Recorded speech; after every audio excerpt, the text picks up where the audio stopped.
자, 오늘은 시나리오 용어에 대해서 간략하게 한번 살펴보겠습니다. 시나리오 용어를 보는 이유가 우리가 이제 막상 시나리오 용어가 이렇게 시험지에서 보이면 그걸 보고 해석을 할 수 있는 것 같은데 막상 구체적으로는 잘 모를 때가 많단 말이죠. 그래서 이제 네이버 사전이나 이런 것들을 막 구해서 찾아보고 이렇게 하는데 시간이 좀 오래 걸리고 하죠. 그래서 한 번에 다 묶어서 이렇게 좀 어, 한번 정리하고 가는 시간이 있으면 좋겠다라고 생각을 해서 찍게 됐습니다. 한번 살펴볼게요. 지금 보이시는 요 교과서는 천재교육 4단원에 있는 두근두근 내 인생에 나오는 작품이고요. 거기에서 이제 시나리오 용어를 정리를 해놔서 하나씩 한번 살펴볼게요. 자, 씬이라고 하죠. 어떤 장면을 우리가 이제 씬이라고 하는데 이제 시나리오 용어에서는 S하고 샵을 씁니다. 그래서 여기 보시면 씬 넘버 17 해서 이제 17번째 이야기 뭐 이렇게 17번째 장면 이렇게 해서 이제 보시면 될 것 같고요. NAR하고 닷 점을 찍은 것은 내레이션을 얘기하는 거겠죠. 그래서 이 사람이 어떤 그 장면에 나타나지 않으면서 장면 진행에 따라서 이제 그 내용이나 줄거리를 이제 밖에서 해설하는 거죠. 나레이션은 여러분들 잘 아실 거예요. 보통 이제 나레이션이 많이 쓰이는 게 다큐멘터리인데 영화에서도 가끔 이제 뭐 주인공이랄지 아니면 제3자가 등장을 해서 나레이션 하는 경우가 있습니다. 그죠? 자, 이펙트는 효과음인데 주로 화면 밖에서의 음향이나 대사를 활용한 효과다라고 해놨습니다. 그래서 뭐 예를 들자면 폭발음이 뭐 나온다든지 뭐 그리고 뭐 밖에서 뭐 기침 소리가 났다든지 뭐 이런 것들이 이제 효과음이다 이렇게 볼 수 있겠죠.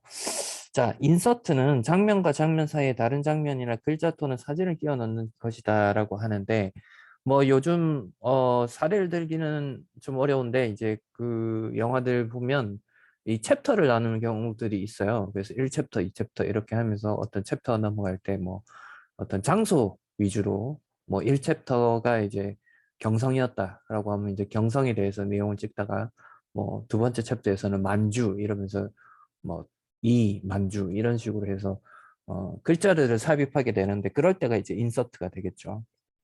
자, 컷투는 이제 시나리오 용어 중에서 뭐 좀 가장 많이 등장한다고 볼 수 있는데 어떤 장면이 전환될 때 다음 한 장면에서 다음 장면을 전환될 때 그 씬이 바뀌는 것은 아닌데 장면이 전환이 될 때 컷투라고 이렇게 합니다.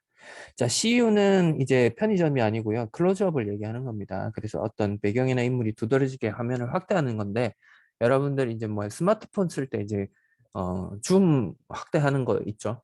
그거를 생각하시면 됩니다. 클로즈업. 그래서 이제 화면 확대 기능인데 영화에서는 사실 이제 클로즈업을 되도록이면 지양합니다. 이제 그게 굉장히 투박해 보이고 어, 좀 아마추어 같은 그런 기법이기 때문에 이제 지향 하나 이제 간혹 그 감독에 따라서는 그런 것들을 쓰기도 합니다. 그래서 알프레드 히치콕의 영화에서 그런 클로즈업을 좀 가끔 쓰는 경우가 있고 한국에서는 이제 홍상수 감독이 어 이제 좀 의도적으로 어떤 그 몰입감을 좀 직접적으로 표현하기 위해서 클로즈업을 쓰는 경우가 있습니다.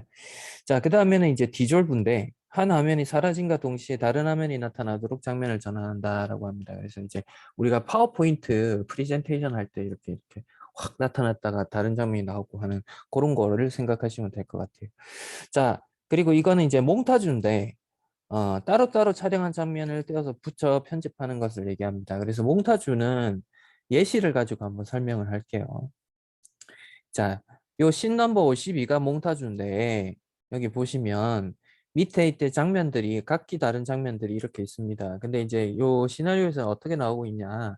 인서트, 푸른 하늘에 뭉게뭉게 떠 있는 하얀 구름 이렇게 되죠.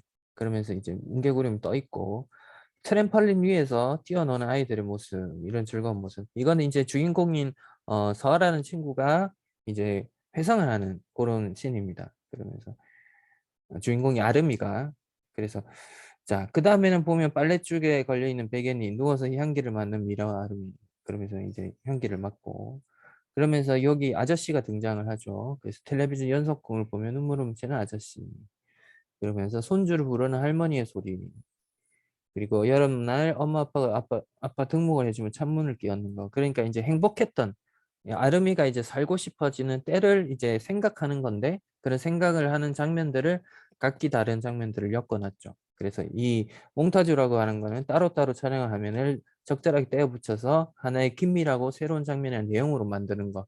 이것들이 다 뭐다? 이 주인공에게는 굉장히 소중했던 일이다. 그래서 몽타주는 요렇게 구성이 된다는 점 알고 계시면 될 것 같아요.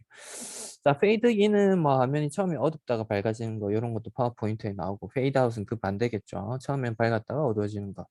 자, 그리고 오버랩은 앞 화면이 뒤에 화면, 앞 화면에 뒤에 화면이 포개지는 것을 얘기하고, 패닝이라고 하는 것은 카메라를 이제 상하 좌우로 이동하는 건데, 옛날 이제 음악 프로그램 보시면 이제 가수 앞에 가서 막 이렇게 왔다 갔다 이렇게 하는 거 있죠. 이제 카메라가 그렇게 움직이는 것을 패닝이다 이렇게 합니다. 네, 용어는 요 정도로 한번 정리해 봤습니다.